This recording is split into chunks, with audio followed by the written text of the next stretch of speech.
عالی جناب Donald Trump صاحب کی قیادت میں امریکہ پریس کے ساتھ ساتھ ویسے ہی دوستانہ ہو رہا ہے جس کے ہم میری عمر کے صحافی یاد ہی رہے ہیں حکومتوں کے ہاتھوں. پیکا دیا میں پیو آ گیا. وائس آف سب سے پہلی بات یہ ہے جی، یہ میں بات کسی ایسی یعنی کہ کوئی کانسپریسی تھیوری نہیں کر رہا ہوں. نیو یارک ٹائمز میں یا بزنس پیج کے اوپر اتنا بڑا یہ ایک مضمون چھپا ہے. اس مضمون میں بالکل اس کو لکھنے والے صاحب بہت اہم ہیں، ڈیوڈ اینڈرک ان کا نام ہے. انہوں نے ایک کتاب بھی لکھ رکھی ہے کہ کیسے صحافت کی آزادی محدود سے محدود تر ہو رہی ہے دنیا بھر میں. اور ان کے ساتھ ایک خاتون رپورٹر ہیں واشنگٹن کی، مینہو کین. انہوں نے لیگ ورک کیا ہے، لوگوں سے اطلاع دی ہیں. تو آپ نے بھی نام سن رکھا ہوگا، کس نے نہیں سنا ہوگا. ایک جیسے بی بی سی ہوتا ہے، دوسرا وائس آف امریکہ. ان دونوں سے یہ توقع باندھی جاتی ہے کہ حکومت کوئی بھی ہو، B B C, Voice of America, یہ دنیا کو سچ خبر بتائیں گے، چاہے وہ خبر حکومت کے خلاف اس وقت کی حکومت کے خلاف. مجھے ابھی تک یاد ہے جی، میں اس وقت برطانیہ میں موجود تھا، کہ تعلیم حاصل کرنے کی کوشش کر رہا تھا جو ابھی تک نصیب نہیں ہوئی. کاش میں ان کی طرح 6 ایم فل کر سکتا پاکستانی میں رہ کر. تو وہاں پر ان دنوں فاکلینڈ وار ہوئی تھی ارجنٹین کے خلاف.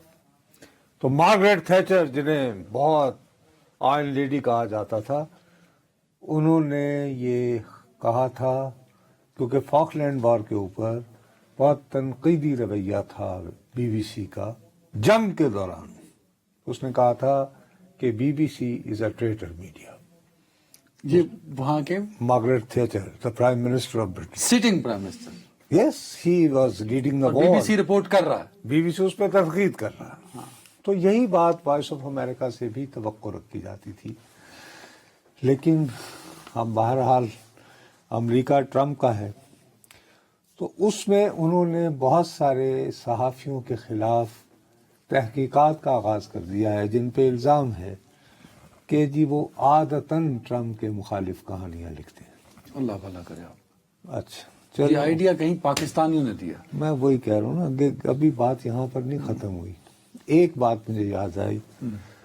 میں کچھ برس پہلے کسی ٹی وی پہ کام کرتا تھا، تو ان کے صاحب نے مجھے فون کر کے کہا کہ میرے ساتھ ایک کو اینکر عدنان صاحب کی طرح کے تھے، وہ خاتون تھیں. انہوں نے ایک تصویر اپنی آئی ڈی پہ لگا رکھی تھی سوشل میڈیا پہ.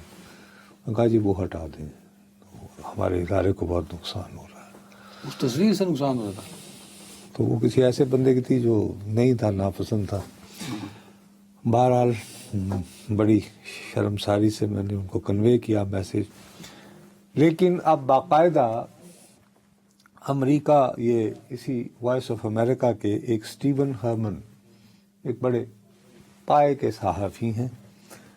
ان کو کسی خبر پر نہیں، یہ ٹویٹس کرتے تھے کچھ پرسنل اکاؤنٹ سے. اس پہ انہوں نے کہا کہ، اور ان کے اوپر جو ہے، اور جن کے ہاتھوں پی ٹی آئی کے ہمارے کچھ امریکہ میں مقیم دوست پاکستان کے صحافیوں کو آزاد کروانا چاہ رہے تھے اور اڈیالہ جیل کا پھٹک کھولنا چاہ رہے تھے. رچرڈ گرینل نے ان صاحب کے ٹویٹس کے بارے میں یہ لکھا کہ آپ امریکی حکومت کی پالیسیوں کے خلاف امریکہ کے ٹیکس پیئر کے دیے پیسے سے تنخواہ لے کر تنقید کرنے کا حق نہیں رکھتے. رچرڈ گرینل. اچھا این نے ویسے سانزاد کرانا نہیں ویسے یہ بات سنیں، آپ دیکھیں نا، آپ نے کہا ڈاٹ سے ڈاٹ ملاؤ.